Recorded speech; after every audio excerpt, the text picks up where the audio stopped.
O projeto de renovação de corte está que toma lugar tem 5 fases, em França, cabe mencionar. A renovação de edifício mesmo, aspecto de segurança, imobiliário, a Plaza Willem de Zweger e a Estátua de Senhora de Justiça.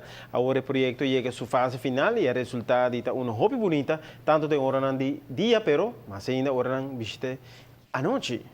Aunque a verdade tem algum sucedido indesejado que há, por visto que o parque está adequado para toda a família por visitar e passar a mesma maneira que a ideia principal do desenhador está. Parque amplo, espacioso, com caminho de cinta, corre e unga. Também investimento de mata sem igual e está lo qual por tomar nota de jeito também.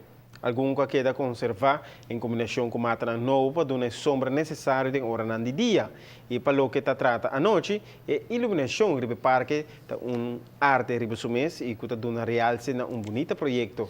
Não por olvidar o Black May de plane, pero mais que tudo coisa, mestre mencionar a estátua de Senhora Justiça, trabalha para o senhor Ciro Abad, que está pendente para seu develo.